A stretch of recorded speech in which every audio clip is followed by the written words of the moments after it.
My experience is anytime people feel like they failed at something in the past, they project that in the future.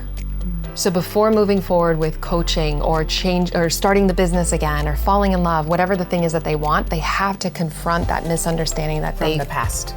And then see what can I learn from it to set me up for success moving forward. Yeah. And to have a healthy relationship with failure, that failure is the opposite coin to success. Yeah. They're the same, just like unworthiness and worthiness are the same. If you go all the way through, you find the opposite. To the other side. Hi, this episode is with my dear friend Alyssa Nobriga, who has an incredible podcast called Healing and Human Potential.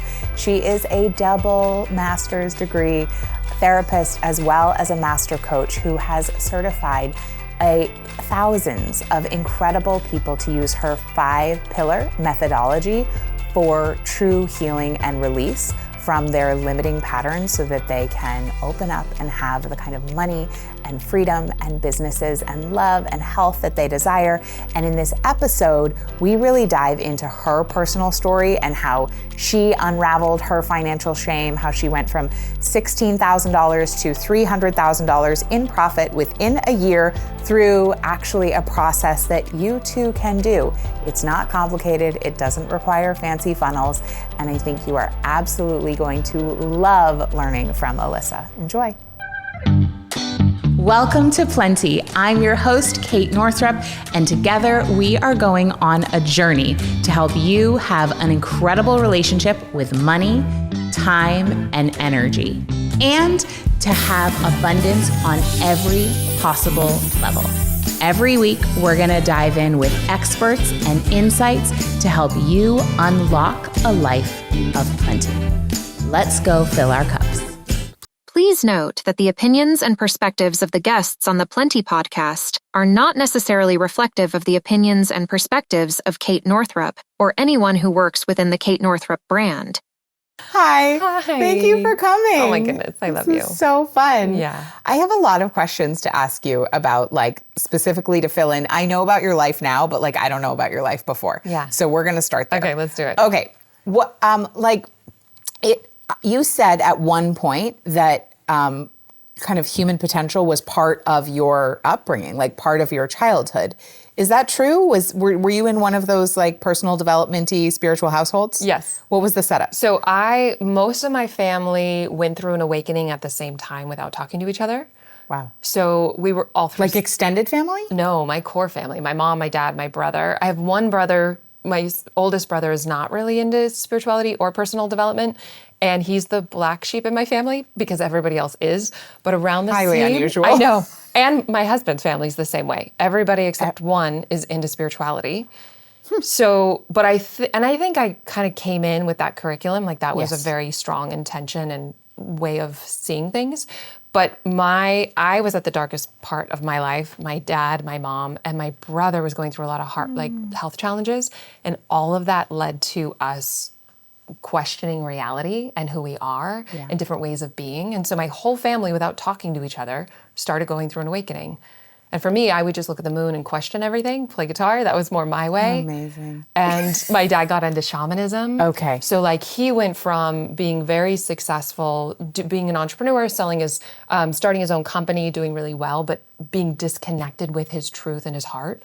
And so he sold his company at 50 and then became a shaman. Wow. And my mom was into Wayne Dyer and, more like Oprah, like commercial, not commercialized, but more popular at the time, spirituality. But all of it through suffering from my family. We all just kind of looked within and then started talking to each other about it. And I got into more of the shamanic world at 12.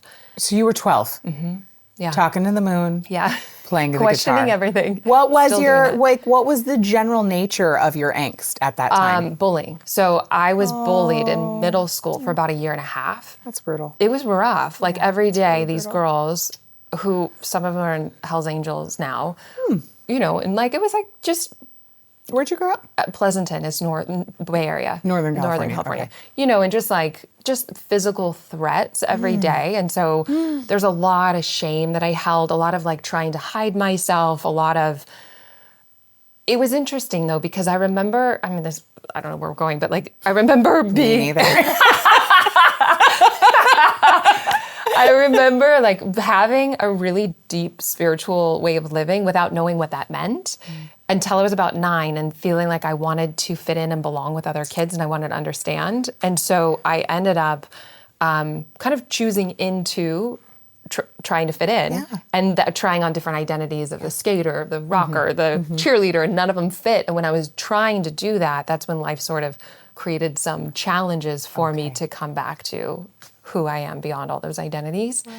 And so I think it was rough, but it was also a gift. It was an awakening. It was, yeah. And your parents, were they married at that time? Right, but they're not now. They're not now. They're not now. When did they get divorced? They split up. They separated when I was in high school, like freshman year. Yep. They took time. They did some deep medicine work, and they went to shamans and therapists and did medicine work and tried to repair it, and then got back together, but then ended up divorcing. Okay. Yeah. Yeah. So at what point, when you went off and left your childhood home, did you go to school for psychology? I made it my own major. I knew since I was 12 what I wanted to do, and there was no such thing as coaching. So I was like, okay, I'll be a therapist. Yeah. And when I went to college, I knew psychology is not just the mind. Yes. And I knew society made a difference. I knew that religion and spirituality made a difference. So I made it my own major to do sociology, psychology, and religious studies. It was the best undergrad that I had done. And while I was in Peru with my dad, I loved it. I did comparative mysticism, death, dying, and the afterlife, really amazing classes. And then I went to Peru with my dad for a month to do a shamanic journey. And I was... So you were like in your early 20s? Yeah, I was 20. Yeah, I was 20. And I told somebody on this journey, this group that we were with, that I wanted to do spiritual psychology. I didn't know what that meant. I just knew those are the two things I loved. And somebody said, there's a master's program in spiritual psychology. I'm like, great. And then I found that. But for me, what's always worked was getting clear inside and then finding the option outside. Because if I just look at what other people do, I'll get overwhelmed with options. And so, I was one of those rare people that just knew what I wanted to do. And for me, I like changing somebody's life. So I love doing the inner work, but then how does that, like a real healing? How does that manifest externally? Exactly. Right, because so many people are in more traditional forms of therapy for decades and decades and decades, and they just go in every week and talk about the same thing. Yeah. Right? Yeah. And this was much deeper. So this spiritual psychology was really beautiful, but the thing that was missing for me was somatic work. Okay. So I got my second master's degree in somatic psychotherapy. Wow. It's because I remember opening the refrigerator and telling myself how beautiful my life was and how great I was doing as I was opening the fridge to emotionally overeat. And I was like, wait, there's a disconnect from what's happening in my body and my mind. Wow. So I went back to go get more training. And that's where I started bringing somatic work. For you, around this emotional overeating, I'm really curious about that. Like, what did you notice would be happening for you? Because that's a really common problem that people have. And that emotional overeating happened when I was in the spiritual psychology program. I don't think I understood the window of tolerance and how not to flood myself. So me being I go all in when I do things. So I went all into my healing, but I think I went beyond my window of tolerance and re-traumatized myself. So that's why making sure that people are trauma informed and really understanding when they're tending towards an 8 out of 10 to stay within that window so they're not recreating the past. So I was using food as a way to self-medicate. Totally. And nothing's wrong with that. It's like any addiction, but it's like, how can I really nourish myself more than food and really learn the tools to navigate within the window? Yeah. And like physically metabolize stress instead of needing to eat to not feel, which, I've certainly have had that journey myself in various ways. And so what was one of the main things that helped you to unravel that? And I'm sure, listen. I have one thing that did. Okay, great. You're like, actually, nope, just one thing. So it was actually a very specific thing that helped me complete emotionally overeating, which was I made a commitment to myself that I knew I was just trying to process my energy using food. But as soon as I would tell myself not to eat, it's almost like I had to eat really fast so my ego wouldn't wake up. I don't know if been there. Okay, so it's like really fast, right? Makes literally no sense. Yeah, and so I'm not enjoying it. I'm in this frantic state. I'm just eating fast. Makes it so much worse on your digestion. Let's just throw cortisol on there. Yeah. And then your gut is like, I'm going to stop now. Yeah. And then there would be judgment about it, and then it would go to more eating. So what I did I started with 1 week. I ended up doing it for 1 month. I made a commitment to myself that if I wanted to stress eat or emotionally eat, I would give myself 10 minutes of writing. And I did freeform writing where you just speak from the part where it's like, I feel, and you just get it out. Yeah. You don't reread it. You just get it out. I'd write over the same piece of paper or the same sentence, so I didn't have to reread. It's like taking out the trash, emotionally getting it out. And then I would offer myself compassionate self-forgiveness. Yeah. And I would really calm my nervous system by getting all that energy out. And then at the end of that 10-minute process, I would rip it up or I'd burn it over the toilet. I'd do compassion. And then if I wanted to eat, I would let myself slowly enjoy it, and I wouldn't make it wrong if I ate. I had to get out of the right-wrong dynamic because that was looping me in it. Or if I didn't want to eat, I didn't make that better because it was the right, wrong, and the guilt that was looping me in it. So good. And genuinely, after a month, I had a new way to express the emotions, and I no longer needed food to do it. Right. And then food could be food. And then it could be enjoyable. Yeah. Totally. Yeah. Right. That doesn't take away the ability to enjoy a beautiful meal or a dessert or just a whatever, and the guilt right? with that came right. with it. That black, white, this is good, that is bad, really gets us in a trap. Yeah. Really gets us in a trap. Okay. Yeah. So you did your 2 masters. Yeah. And now you're a therapist. Yeah. How long did you see patients before you discovered coaching? Well, I actually discovered maybe you didn't at all. coaching first. Okay. I discovered coaching first, and one of my friends threw me out there and was like, I got a client for you. I'm like, great. And so I started doing coaching, 2006, 7, I don't remember when it was.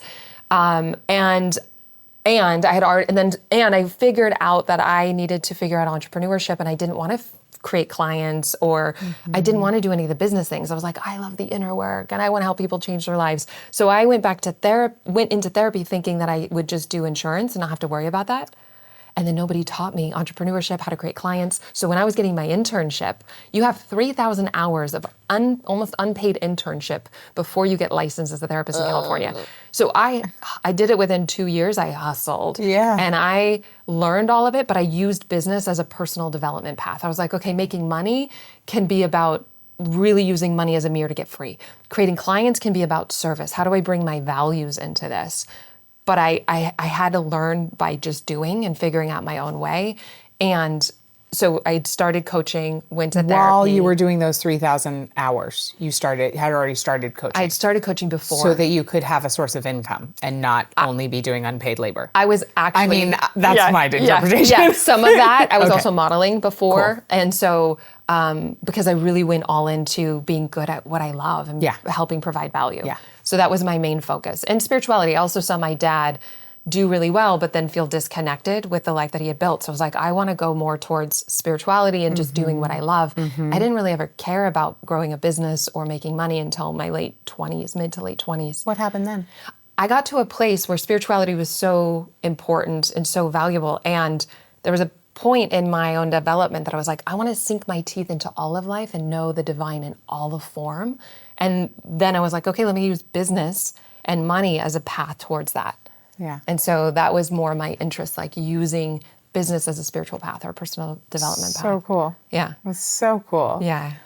Because you now certify coaches and you work with so many people who are building businesses, bringing in clients, what do you see as one of, or top few of the blocks that prevent people from being able to easily magnetize clients to them? So many, but it's oftentimes these unconscious fears of, I hate putting myself out there, they'll say. But we don't put ourselves out there, we put our services out there. So unraveling who you are from what you do. Ugh, so key. Or charge what you're worth. That's ridiculous. It's like you are priceless. Yeah. Your services, on the other hand, are not. Yeah. Right. So really doing the work to unravel some of these things. Your worth with your pricing is not the same thing. That's right. And for me, I was in poverty level until I started focusing on business. And I think I had $16,000 to my name living in Santa Monica. I was sharing a futon with my best friend, eating power bars. I had so much shame so much shame, Kate.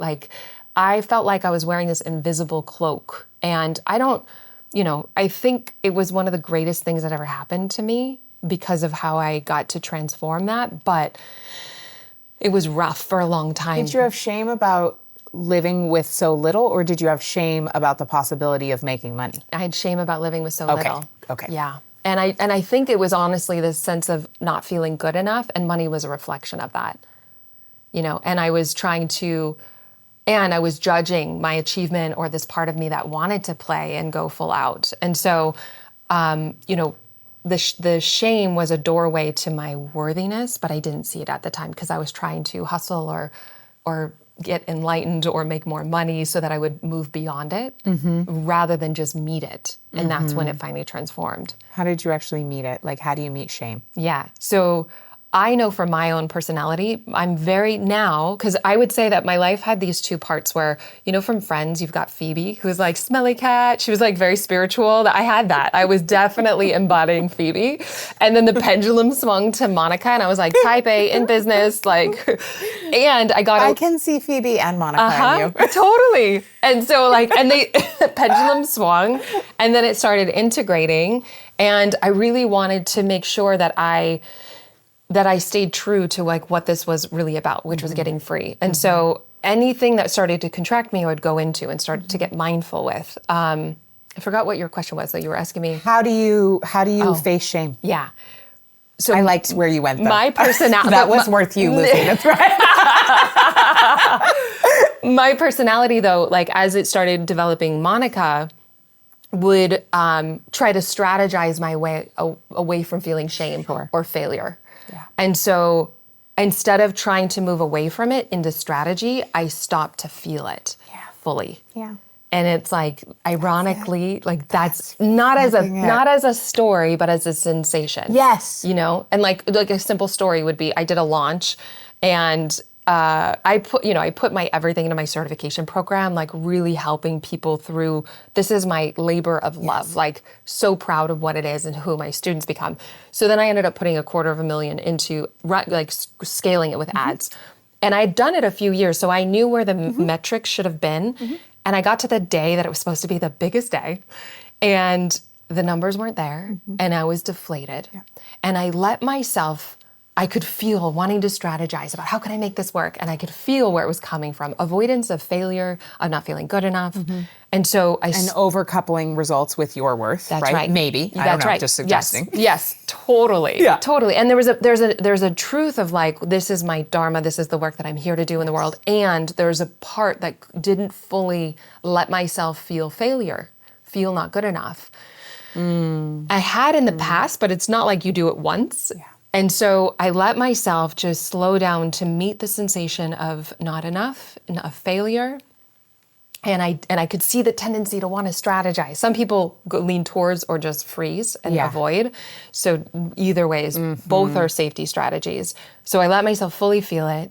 And I found a peace and just allowing the sensation, the very thing that I've been running away from, it integrated in my nervous system. Yeah. I felt free. Yeah. I was clear.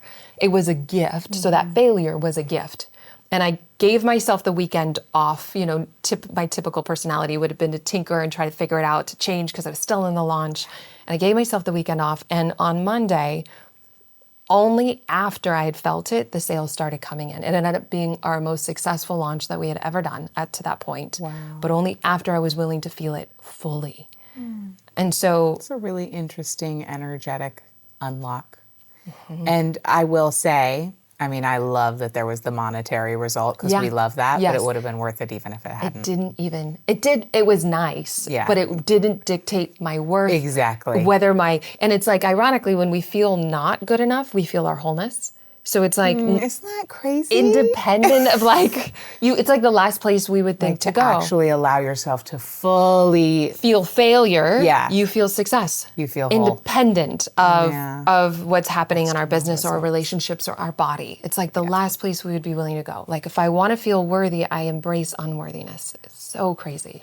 So for those listening who are like, okay, but like, what does that actually mean? Like, were you sitting at your desk? Yeah. Did you close your eyes? Were you rolling around on the floor? Like, okay, so like really, let's break it down. What did it? If I were watching you, what would I have seen? Yeah, you would have seen me subtly trying to dart to not feel it. Yeah, totally. So I remember laying in bed. And I could feel myself subtly trying to avoid it. Yep. I like phoning a friend or a therapist or a trained facilitator to hold space. I think this one, I phoned a friend to hold space just so that I didn't dart because I could see the tendency and I wanted to call myself forward and be held in that. Sometimes my husband will hold or a coach or a therapist. And I breathe into, sometimes you can just place your hand on your body where it's activated. Yeah. Breathe into it as a sensation. Let go of the story. Get really intimate with, just for 90 seconds, neuroscientists have found, to just fully breathe into it, allow it, and it starts to settle. Yeah. And that's it. I know. Isn't that crazy? Simple. And then just like changes into something else. And then you're on a different ride. Yes. And eventually though, you do have to do the mindset work because the feeling, the somatic sensation will keep arising if you have the belief system that is structured to keep it looping. Yeah. So feeling, integrating in the body, but then later questioning the subconscious beliefs. Because all of that, the body and the conscious are required for the rewiring. That's right. Yeah. Yeah. That's really beautiful. Yeah. That's really beautiful. And part of the work that I do with my certification is like 5 levels of change. So questioning the thoughts, really getting slow to really investigate what are the stories I bought into about what money is. For example, I know this is your work. Yes. Like what are the stories I bought in to what that was, or what do I fear would happen if I didn't have it? So really slowing down to listen deeply within, embracing the energy of the part of me that felt that way. So emotionally, mentally, unconsciously, somatically, and then behaviorally. Yeah. That's part of the method of like integrating it from a really deep way and then moving into action. Yeah. That creates a lot of sustainable change rather than pushing harder. Like I have to get there. It's like, let's get out of our own way and then come into alignment and move from there. Yes. Do you believe in therapy and coaching? I do. Do you have a therapist? I do. Cool. Yeah. Do you have a coach? I do. Yeah. Amazing. Yeah. All right. I have an executive coach and a therapist. Okay, I love that. So tell me about the difference in your experience and in your perspective, because you're both. Yeah. So the way that I train coaches is somewhat of a mix of both, as long as the people are highly functioning. Yep. So people that are not highly functioning, that have addiction, that have diagnoses, they would just be much more in therapy. Nobody needs a coach. People need therapists. Okay. So knowing that who you're working with is important. Knowing that coaches don't do trauma work, really important to understand. You want to get trauma trained and specialized in that work. And it's more performance-based. So imagine you're driving in a car, you're looking at the front, the windshield, you're looking ahead. That's more coaching. You might go into the past, which is really just arising now, to see what the programming was.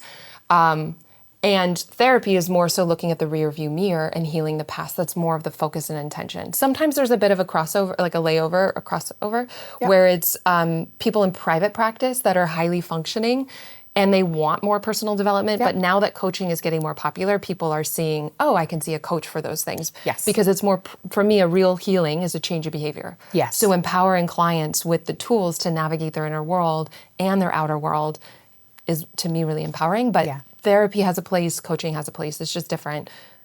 Yeah. Right now I'm working with an executive coach. And then I work with my husband on a, I love this work. Like this is the thing that, sometimes people invest in this work thinking that something's wrong with me and I need it, but you get to wake up beyond that story by meeting that part of you, questioning that misunderstanding that you're not good enough or that you're broken, and wake up to who you are beyond I am good enough or I'm not good enough, and then follow your aliveness. For me, I've been with my husband for 15 years. Like there's nothing more I would rather do than drop into deeper levels of intimacy and connection and sensual expression with him. And so that is sacred time, and it's not from a place of need, but from desire and love. I know, it's so good. We just had a session with our couples therapist, and like we didn't really need it. And Mike was like, I don't know, it's on the schedule. Should we do it? I was like, yeah, let's show up. Let's find out what happens. And it was great. It was like a really fun, playful. Like we definitely uncovered some stuff. We, and then we got an assignment that was like really different and new. And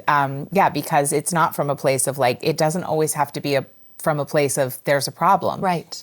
Sometimes that's what leads us originally, and that's wonderful, but it can be also from like, what's possible? Totally. Like now what's possible once we've, stopped pressing each other's buttons incessantly, and now we're out of the loop of like my wound, your wound, my wound, your wound. You know? Yes, and that's a stage of healing, and then Yeah, you kind of we've been there. graduate. You Yeah. graduate to, for the Sometimes most part. we revisit. Yeah, sometimes those get triggered. But there's these stages of like maturity, and as you proactively do the work, then it's about expressing love, sharing love, and more creativity or impact or whatever your values are. But I'm with you. I think it's one of the most beautiful ways to invest time and energy.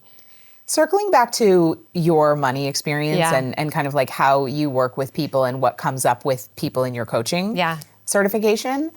Okay, so you were at that stage, you're sharing the futon, you're eating power bars, you're good. like, you're Let's back go there, in. you're feeling shame, right?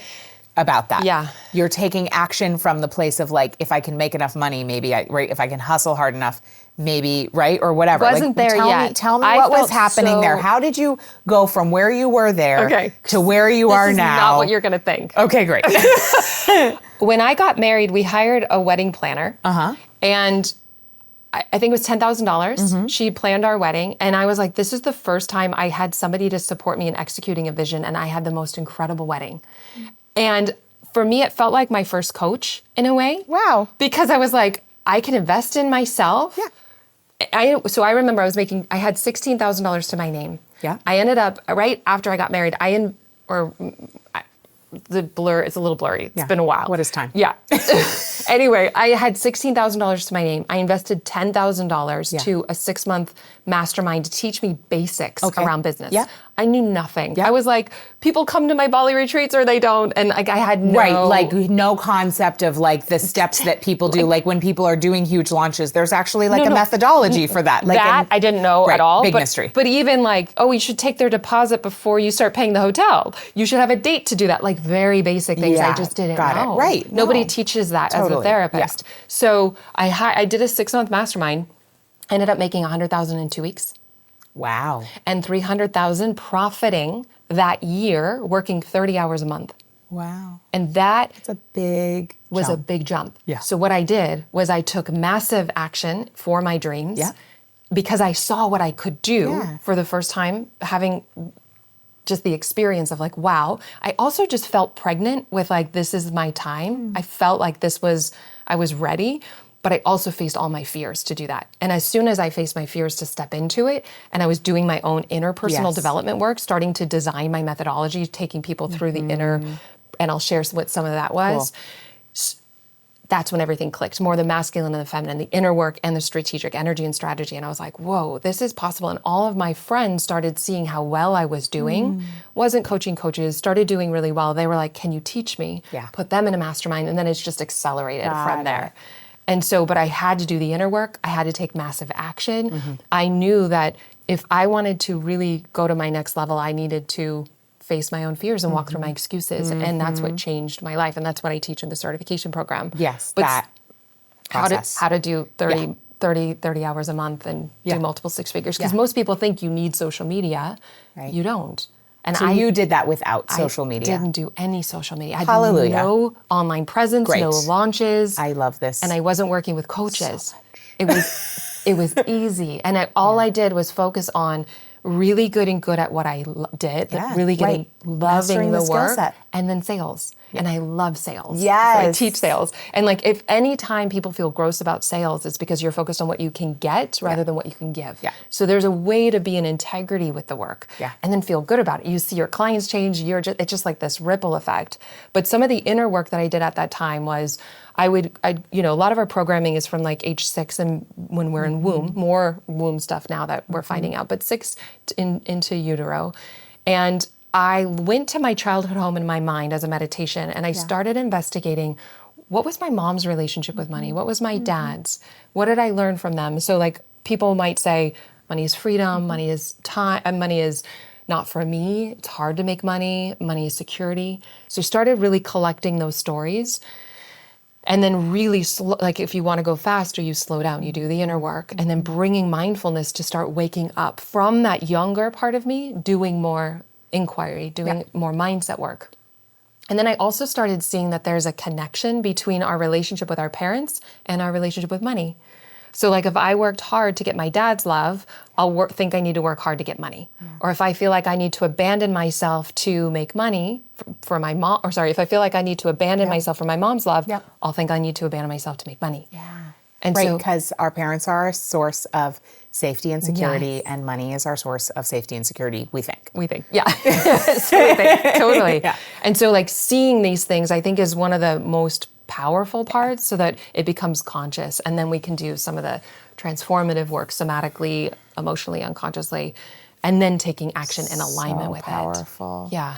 Did you have any trouble having such a rocket ship income increase? Because I know sometimes that can really happen where when we go from really just getting by to having so much abundance, a lot of people will just spend it all, will freak out. Yeah. Well, my dad was a financial financial advisor. Okay, cool. And so I So you had learned some to help? save. No, I learned to save, but unconsciously I learned that spending was bad. Yeah. And had try that in being an entrepreneur. Yeah, tricky. Yeah, Very that was tricky. hard. So I had So you were more like, I have this, I got to Save. keep it, can't Yes. spend anything. Yes. And then I that's started hard. demoting myself because I was doing high ticket coaching. I knew I was delivering on the value. I knew I was good at what I was doing. But then when I started moving my business online, way harder. Yeah. And so I tell people like, you could do multiple six figures, An online very presence, simple, really. like working 30 hours a month, or you could do the online business and grind because it's a grind.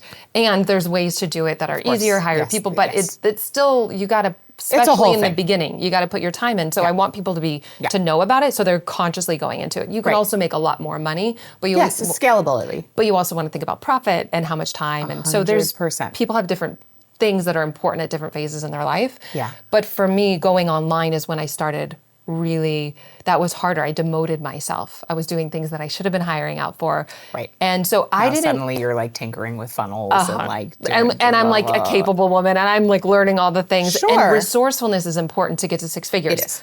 But then it will hold you back if you don't allow yourself to receive and also know how to hire and all of the other things. So I ended up, it wasn't hard for me I had to do the inner work around receiving, which connected with worth. Yeah. And then I had to do the work around spending, but it was kind of different work for me personally around the giving and the spending.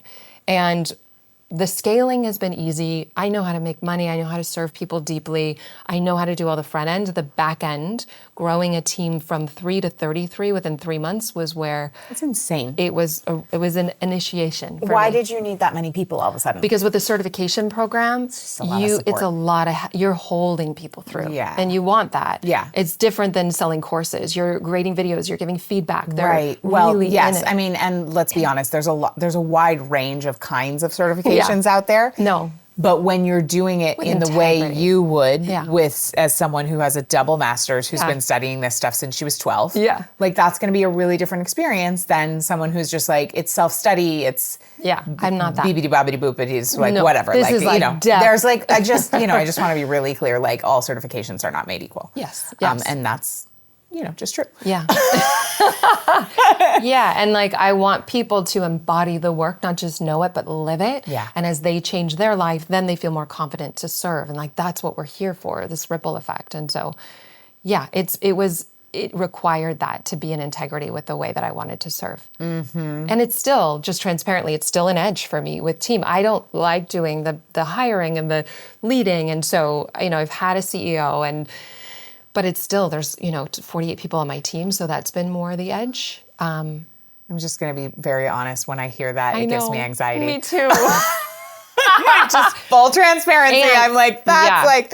Yeah. And how I got to see that so my mom was very authoritarian. Okay. Bless my mom. I love my mom so Yes. much. And her mom was very authoritarian. Yes. And so it was kind of like I had over the kitchen table, it had a chicken and her little chicks. And it's like, because I'm the mommy, that's why. Literally every night I'm eating, looking at this. And so I learned to comply, to do what I was supposed to do rather than honor my truth. Yeah. And so I started doing that in my business. And so, and really part of the work that I've been doing more recently is around pleasure and unwinding some of this like have to and what's the desire. And so again, I used to think that even the practical things in business was outer, but it all reflects back from our own patterns. Because if we have a pattern of thinking that I should or I need to, it will show up in our business. It will show up in any other area of our life. So I always say it's 80% is inner, but I think it's actually more. I think it's probably 95. Yeah. If we would be able to track that, which we can't. The strategy is easy. Like, where do you create clients? Like, how do you do that? Like, all of that is ChatGPT. And it's fun. I know we just had Natalie talking all about AI. It was wild. Yeah. So, like, can you give me an example of something that's come up lately that you realize, like, oh, this is an edge for me. This is a limiting belief. This is like a thought loop that I'm in. And what did you do with that? Like, how are you working with yourself these days with the inner work? My methodology, I do the same thing. Yeah. It just is now applied to different areas of my life. Great. And I like focusing on a new area every few years. So it was money for a while because that was what was most contracting me. So I knew that could free me. Then it was health and wellness. And then it was sexuality. Cool. And so right now it's more about what I'm talking about, which is more about letting myself receive. Yeah. You know, and I went and I did some medicine work with my dad. That's not normally what I do. I've been in this work since I was 12, but nobody did medicine work. No, people did, like in indigenous communities, certainly. I went to those indigenous communities, but there was a lot more time sitting in silence. Yeah. It was less dependent on the medicine. I think medicine work has a place for sure. Anyway, the way that I do it is that I will look at anything that's a challenge in my life, and I will look and I will either do some somatic work where I will feel it in my body and I see if any memories or images come up, and I will trace and follow that back, following the energy. With somatic work, you don't need to know the story for it to integrate in the body. That. Simple. So do less. Yeah. It's so feminine. Yeah. And then at some point you do need to know what the story is so that you can question it and really look in mindfulness to look at the operating system. But, you know, one thing that so 5 levels of change: somatic, behavioral, emotional, mental, and unconscious. Yeah. So do they have to go in that order? Not in that order. It's just cyclical, wherever it's in and out, that's right. nonlinear. If it's core, like worthiness, right, which is very much about money. Yes. If it's core like worthiness or not receiving or abandonment or belonging, something like that, you're going to want to integrate it on all levels. And so really, you can ask yourself, like, if you have a pattern that's going on in your life and you can't get rid of it, you can say, what do I fear would happen if this stopped? And you'll hear inside, you just listen with mindfulness what the fears are, because everything that we're doing has a payoff. Yeah, secondary gain. It's right. And so it's like, okay, honoring the wisdom of how it was trying to serve us, but then upgrading the method. Yeah. But we can't judge it to get rid of it, because when we judge it, we push it away and we give our energy to it. Right. So compassionately witnessing it, not identifying with it. Accept and not identify is what helps us start to shift it. So you do it somatically by embracing that energy in your body. You can also, and with somatic work, you don't want to stay in the image, because you can go back to your childhood home, for example, with money, understand your parent stuff. But if you stay in the image, you're still in an image and not in the body. And so you got to drop that image eventually. But questioning the beliefs as well as embracing that part of you emotionally, like being the parent for that part, starts to integrate it and starts, but some of it takes time. Some of it just clicks in a moment, just seeing it as freeing. Yeah. Just depends on how deeply ingrained it is. You just never know on which thing you're working on. Yeah. For you, in terms of like daily practices, what are you incorporating to kind of like keep the pipes clean energetically and emotionally and somatically? Yeah. I mean, I like a good ritual. I think meditation. I like a good ritual. I like a good ritual. And they change over time. I think just movement and stillness. Like for me, stillness is so important.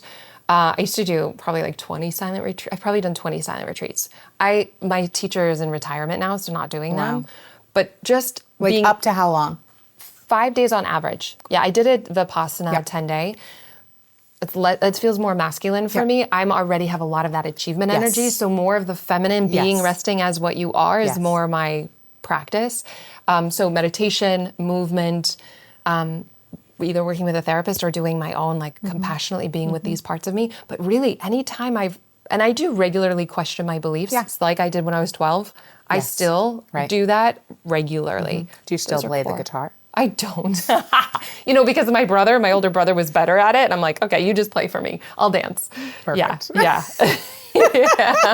Oh my God, Yeah. that's amazing. Okay, now you have 3 bonus kids, stepkids. do. How would you call them? Yeah, my stepkids. Your stepkids. Yeah. Okay, amazing. Yeah. And you came into their lives when they were how old? 6 months, year and a half, 3.5. Really little. Yeah, So you've little. really done some serious stepmothering. Like in all the stages. I've been with other them. than newborn. Yeah, I didn't get the newborn stages. that's fine. Yeah.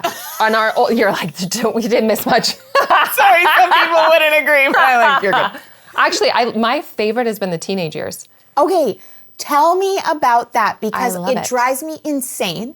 People, I'm out and about with my 2 beautiful children. Yeah. They're 6 and 9. They're delightful. They are, They yeah. have great kids. And then people are like, oh, I know. just wait. And I'm like, know. why would you say that to Exactly. me? I know. So tell me about This being is a why teen I'm more mom at vocal. your, well, not a, a mom, 2 teens, and why it's so great and Yeah. like how we can make it so great with our kids. For me, I love having deeper conversations with the kids. So it's like, gets incorporated into Yes. more of a conscious family where we can talk about the roses and thorns. Like Yeah. what was a highlight of your day? What was something that is vulnerable that you're challenged with? Or what is a self-sabotaging pattern that you have? Or what are you grateful for in each other around the table?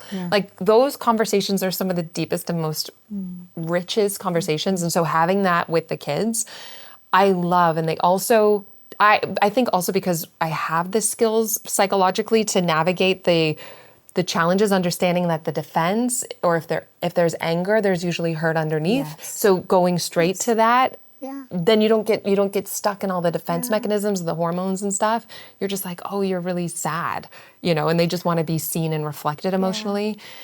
So I love it. And I also love that we watch similar movies and music and totally. clothes. It's like there's like pros less and cons. protection. Yeah, there's less like bless Barney, but like I'm done with those stages. And so I know it's hard. It's really hard. yeah. And We're graduating from it Bless slowly. you. And it's really good. Like, just the other day, my 9-year-old was like, Mama, can I watch this show? And I looked at what it was and it was like a home renovation show. I was like, totally. I'm Yes. watching it with you. Like, yes, finally, we want to do the same thing. it's really nice. So, yeah, I mean, it sounds like it's really just like open lines of communication, Yeah. treating them like full Yeah. humans, taking them seriously, deep respect, Yeah. and getting underneath the thing, right? Yeah, Like, which is listening- true for all of us, listening, listening that's underneath, right. right? This It's is- never really about the content. And it's never about money. It's never about the trash. It's about the deeper thing. And so like what I love about this work and people listening to your podcast, it's like as you understand how to go deeper, it applies to every area of our life. Yeah. I wouldn't want to do it any other way. Yeah. Because then it's like, gosh, I get to up-level my finances and my relationships and my health because I have the tools to navigate. Totally. Okay. Before we wrap, Yeah. I know you've told me so many times how enthusiastic you are about sales, and I love this about you, Yeah. but I haven't had the chance to really like Okay. unpack it. Yeah. So you said sales is service. Yes. So obviously that's like the entree into why you're so excited about Yeah. it. But what is it that you love about sales for people who are listening, who are just like what are they missing by not leaning in here? I think that people have a lot of misunderstandings about who they are and what they're capable of. And I think we've been sold to in fear-based ways. And we get to show another way to do sales that feels integrous. And when you have a product or a service that you know is going to change somebody's life, you can't help but want to share it with them. And so knowing whatever your service or your work is, that you see the changes that it makes, and then offering to give people a taste of your magic. Instead of selling a concept, give them an experience. I mean, I do this with the same with online and offline marketing, meaning whether you're doing a sales conversation where you're really providing value or you're doing an online launch providing value, you lead with service. Then people know what they're going to get in a deeper container with you rather than just, I'll help you, make these promises that we could never make. But you can share client stories and you can talk about the transformation that you or your clients have gone through.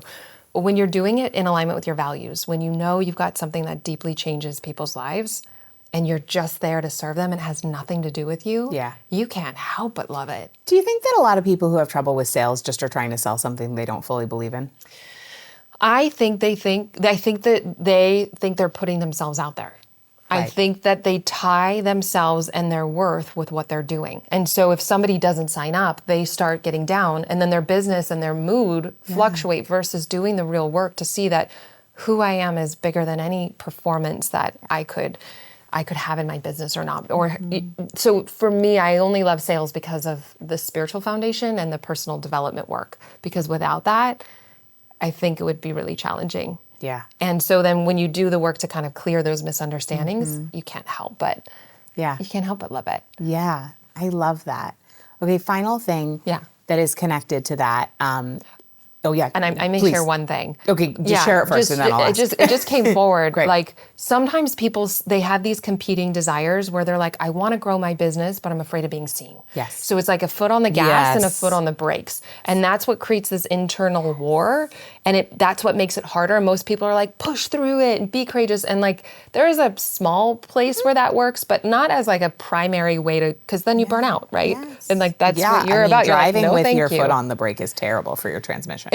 You're just jerky. You're like, I want to grow, but I'm scared. I want to fall in love, but I'm afraid of being hurt. Do not just try to push that. Yeah. Like, get your foot off the brake. Exactly. And so like, take it off, get out of your own way. Yeah. And so that's where you can ask yourself questions just to kind of land that. Yes. It's like, I had this woman come to me who wanted to make she kept plateauing at an upper limit of 250,000. And I said, she'd worked with these coaches, she couldn't do it. And she was hiring more people on her team, 250,000. And I said, what do you fear would happen if you made more money? She's like, Alyssa, don't play me. Like, of course I want to make more money. That's why I'm here. And so I said, humor me, just slow down and really listen. If I make more money, I fear. And then tears started streaming down her face. She's like, I just realized that when my mom got a raise, my parents got a divorce. Yep. So unconsciously, she thought that if she made more money, she wouldn't have a strong relationship, right? If I get the promotion, then I'll work more and I won't be with my kids. So we got to see what's in there consciously and then really investigate the truth of it, get out of our own way and then create a plan that's more in alignment with our values. So beautiful. Yeah. Okay. That's so powerful. My story is very similar, so I really resonate with that. Yours is? Yeah. My parents got divorced when my mom's career started taking off. Oh, wow. First time my mom was on Oprah, my dad, they broke up very shortly after that. Oh, wow. Yeah, it was wild. So I've definitely done some of that unraveling myself, you know? Yeah.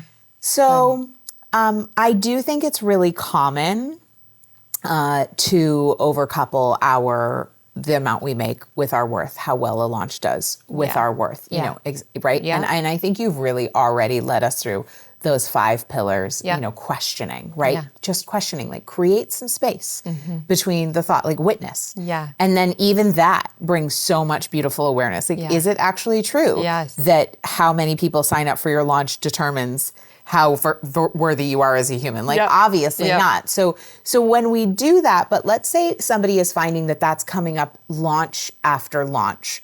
That they're failing? That like maybe they're setting a goal and not hitting it, and they're making that mean something about themselves, right? Yeah. You had shared going into the feeling of it was shame. The shame. Yeah. Is that and where failure. you would recommend people go in that particular case? My experience is anytime people feel like they failed at something in the past, they project that in the future. So before moving forward with coaching or change or starting the business again or falling in love, whatever the thing is that they want, they have to confront that misunderstanding that from the past. That they failed, that they're a failure. Yeah. And they have to look at what were the learnings, forgive the judgments about who they think they are. Like, failure's not the end of a story, right? We're still not hitting targets constantly, all day, every day. Yeah. And so like starting to unravel who I am with my performance, but then not just knowing it, but really feeling it and then living it in a deeper way. So that's why we have to slow down to do some of the work, but forgive ourselves for any of the misunderstandings. And then see what can I learn from it to set me up for success moving forward. Yeah. And to have a healthy relationship with failure, that failure is the opposite coin to success.